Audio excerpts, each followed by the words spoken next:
Saudi അറേബ്യയിലെ ജ്യേഷ്ഠനും അനിയനും കൂടിയിട്ട് ഭയങ്കര പ്രശ്നം. ആ പ്രശ്നം എന്ന് പറഞ്ഞാൽ വീട്ടിലൊന്നും ഒതുങ്ങിയില്ല. അവസാനം കോടതി വരെത്തി.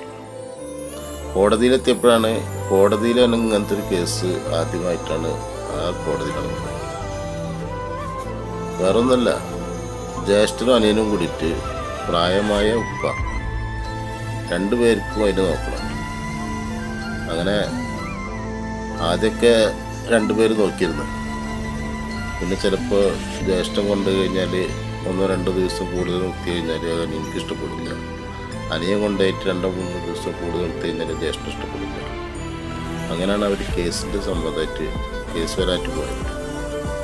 പക്ഷേ വിധി നിർണയിച്ച ജഡ്ജി പോലും കരഞ്ഞു പോയത് ജ്യേഷ്ഠൻ്റെ വാക്ക് കേട്ടിട്ടുണ്ട്. വിധി വന്നത് അനിയൻ്റെ കൂടെ നിർത്താനാണ് അവസാനം വിധി വന്നത്. പക്ഷെ നിർണയിച്ച ജഡ്ജി പോലും കരഞ്ഞു പോയത് ജ്യേഷ്ഠൻ്റെ വാക്ക് കേട്ടിട്ടാണ്. എൻ്റെ സ്വർഗത്തിൻ്റെ വാതിലാണ് നിങ്ങൾ അടച്ചതെന്ന് പറഞ്ഞൊരു വാക്ക് ജഡ്ജിക്ക് പോലും സഹിക്കാൻ പറ്റില്ലതാണ്. ഒരു കഴിവില്ലാത്ത വാപ്പാനെ നോക്കാനാണ് ഈ കേസൊക്കെ ഉണ്ടാക്കിയത്.